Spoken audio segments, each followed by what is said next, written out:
Hi everyone, I just gave this presentation at a workshop, so I'm going to give it again as though I have an audience. So that way I can record it because for posterity, here we go.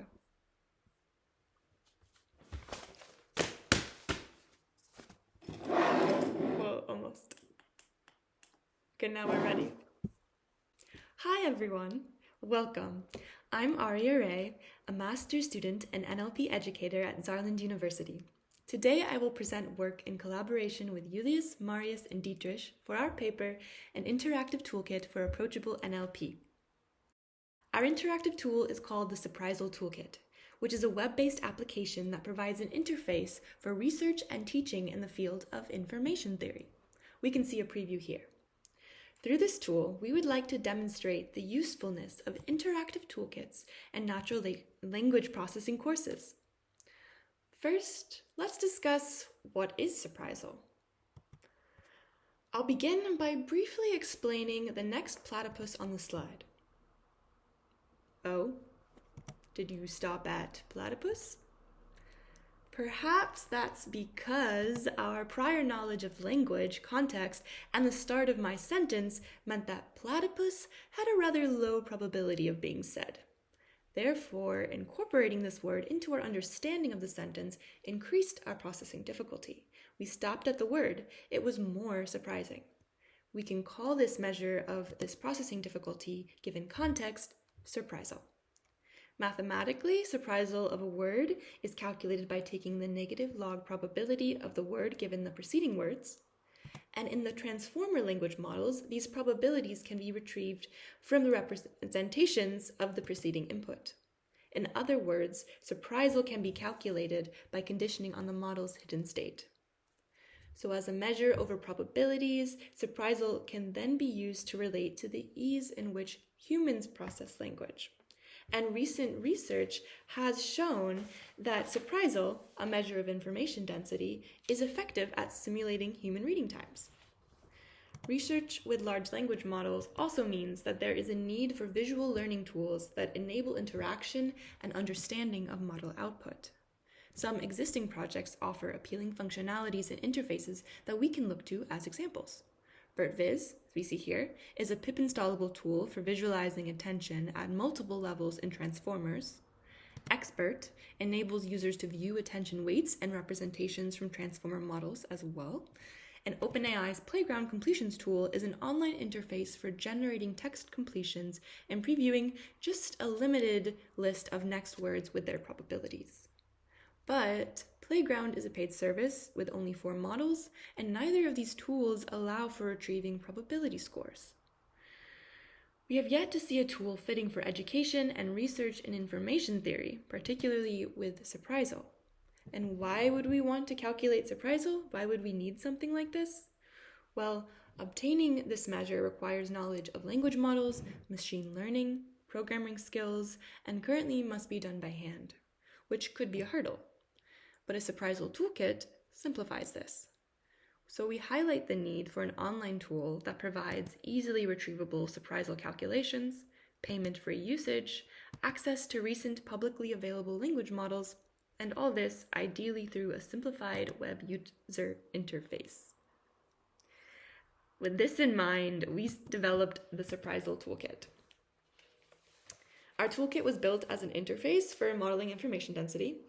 The aim was to share computational tools with researchers across backgrounds, with or without programming skills, so that they could easily obtain and analyze surprisal. Whether as a researcher or a student, we wanted to provide an optimal resource for those with an interest in learning about or experimenting with surprisal. As for the architecture, we developed the application using Flask and Python and the Angular framework. The toolkit calculates surprisal from decoder-only language models built internally or accessed from the Hugging Face Transformers library. The toolkit provides custom surprisal functions using PyTorch and serves as a wrapper for various Hugging Face Transformer functionalities. We host it as a website that can be reached online, and we also share the code repository and paper for those interested in hosting the project as well. There are 3 ways we focus on for using the Surprisal Toolkit. First, most directly, is as a calculator for computing and visualizing surprisal across text. Let's take the sentence, researchers gathered in wonderment to share insights from across the world. This sentence can either be uploaded in a file or entered manually. The user then selects a model and clicks Compute Surprisal. This generates a results file of surprisal over tokens. The file can be previewed and downloaded for post-processing and analysis.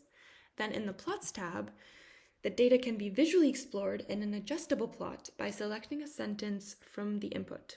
The plot can then be downloaded as an image for later comparison or documentation. Second, we can use the same text input to compare language models in their prediction of next token surprisal. For example, these are the surprisal estimates gathered from GPT-2, an English pre-trained model, while these are the estimates resulting from MGPT, a multilingual GPT-like model, pre-trained on 61 languages. The third use case is beneficial to research as it supplies a simple method for gathering measurements across data. Imagine your data is held in experiment.txt. You can upload this file, compute surprisal, and efficiently download results ready to analyze.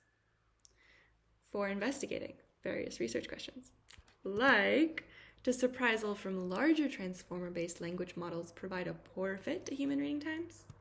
Or do instruction-tuned versus base large language models better estimate human reading times? Or even, is surprisal predictive of reading times across multiple languages? These are questions that have been investigated already, but the possibilities and insights are endless. The toolkit also allows students to explore initial hypotheses through the simplicity of generating calculations simply by entering varying sentences using different models. Then they can test the predictions of the way in which surprisal modulates across a sentence. With these uses, we find the toolkit to be a valuable resource for classroom learning. We developed a tutorial on the topic of surprisal from large language models and taught this to students in 3 different learning settings. In each case, the surprisal toolkit addressed the needs of that particular setting. First, in its original form, the tutorial was held as part of a course on information theory at Saarland University. The seminar held 10 to 15 graduate students and a few postdoctoral researchers with a related research interest.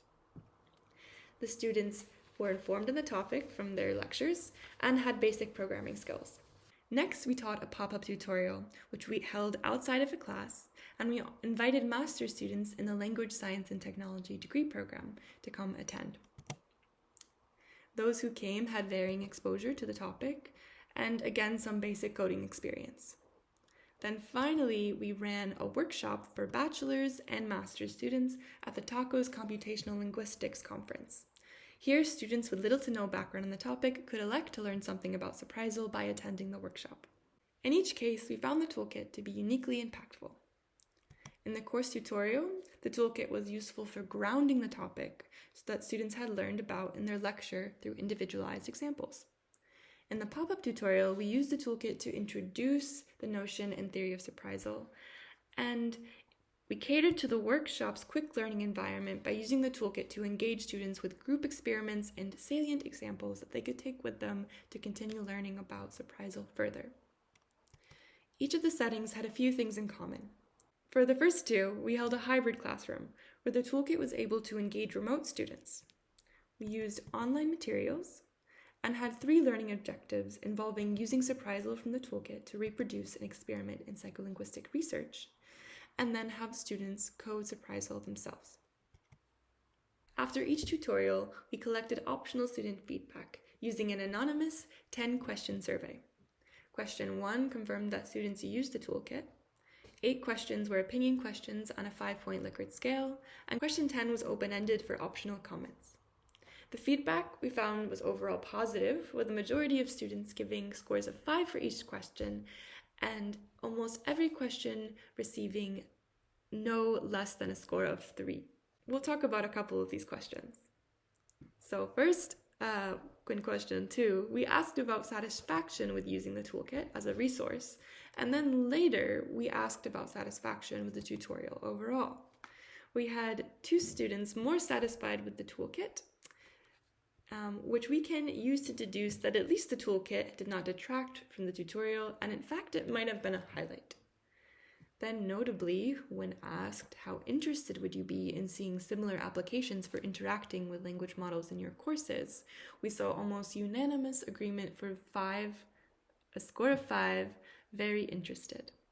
This was promising as a positive push towards using more of such tools. From using the toolkit in these settings, we have gathered a few lessons to share. First, if you are developing such a tool as a web application, prepare for high usage scenarios with both technical and teaching solutions. These could be equipping your toolkit with sufficient memory, optimizing code, or using the tools in group activities when high usage is expected. Second, continuously develop from student feedback. This brings an ongoing exchange of more informative tools and more empowered student users. Third, make the code open source, as this could represent an additional learning opportunity for motivated and inquisitive students. And of course, it's a great skill to get started with. Finally, we encourage educators, researchers, and developers to build and share more interactive NLP tools with students who welcome the resources. We'll end with key impacts. We find the Approachable Toolkit to balance conceptual understanding with technical implementation, provide resources for visual learning and efficient solutions when needed for both researchers and students, and to be versatile. It scaffolds material for a range of knowledge backgrounds and readily integrates into hybrid or online teaching. We will continue developing this tool and would like to share the code, paper, and teaching materials to those interested. You're welcome to try our toolkit or even make your own. Thank you for listening and learning today.